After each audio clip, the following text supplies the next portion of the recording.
అధికార పార్టీ అభ్యర్థులకు మద్దతు ఇవ్వండి, అభివృద్ధికి బాటలు వేయండి మాజీ ఎమ్మెల్యే సంపత్ కుమార్ ఐజా మున్సిపాలిటీ ఎన్నికల ప్రచారంలో అన్నారు. ఐజా పట్టణ పరిధిలో వివిధ వార్డుల్లో మున్సిపల్ ఎన్నికల ప్రచారాన్ని నిర్వహించిన మాజీ ఎమ్మెల్యే సంపత్ కుమార్ వార్డులలో తిరుగుతూ అక్కడి ఓటర్లను కలుస్తూ కాంగ్రెస్ పార్టీ చేస్తున్న అభివృద్ధి పథకాల గురించి వివరిస్తూ ఈ సందర్భంగా సంపత్ కుమార్ మాట్లాడుతూ గత ప్రభుత్వం ఏ ఒక్కరికి కూడా కనీసం రేషన్ కార్డు కూడా ఇవ్వలేదు. ఇందిరమ్మ ఇళ్లను కాంగ్రెస్ ప్రభుత్వం ఇచ్చిందన్నారు. పేదోళ్ల కళ్లలో ఆనందం చూడడమే కాంగ్రెస్ పార్టీ లక్ష్యమని అన్నారు. ఐజా పట్టణాన్ని అత్యంత సుందరంగా తీర్చిదిద్దడం కోసం 15 కోట్ల రూపాయలతో అభివృద్ధి పనులకు టెండర్లు పిలవడం జరిగిందని సంపత్ కుమార్ తెలిపారు. ఈ కార్యక్రమంలో కాంగ్రెస్ పార్టీ అభ్యర్థులు, market committee chairman Doddappa, single window మాజీ చైర్మన్ సుంకరపు రాముడు, రాష్ట్ర అధికార ప్రతినిధి షేక్ షా వలి ఆచారి, మేడికొండ లక్ష్మీకాంతరావు నాయకులు పాల్గొన్నారు.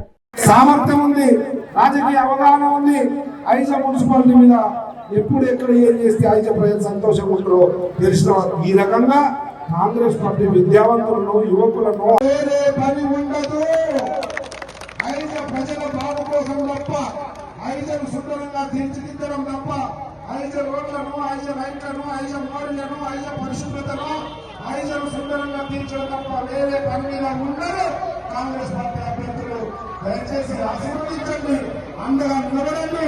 రేపు 11వ తేదీ జరగబోయే ఎన్నికల్లో మీ అమూల్యమైన ఓటు కాంగ్రెస్ పార్టీ అభ్యర్థులకు వేసి గెలిపించాల్సిందిగా మరొకసారి అందరికీ 2 చేతులు ఎత్తి మంచి దండం పెట్టు గ్రామ సాక్షిగా చెప్తా ఉన్నా.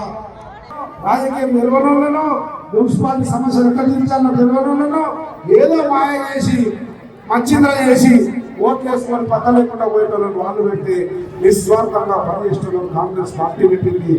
ఆశీర్వదించమని 2 చేతులు ఎత్తి మొక్కి దండం పెట్టి ఐజా పట్టణ ప్రజలందరికీ కాంగ్రెస్ పార్టీ తరఫున రేవంత్ రెడ్డి వారసులుగా, రేవంత్ రెడ్డి సందేశంగా మీ అందరికీ విజ్ఞప్తి చేస్తూ సెలవు తీసుకుంటా ఉన్నాం. రోజు జరిగే కార్యక్రమంలో పాల్పంచుకోండి, మీ అభివృద్ధికి తోడ్పడుకోండి అని చెప్పి తెలియజేస్తూ మళ్ళీ సమావేశాలు ఉన్నప్పుడు వచ్చినప్పుడు మిగతా విషయాలు మాట్లాడుకుందామని చెప్పి తెలియజేస్తూ సెలవు తీసుకుంటా ఉన్నాం.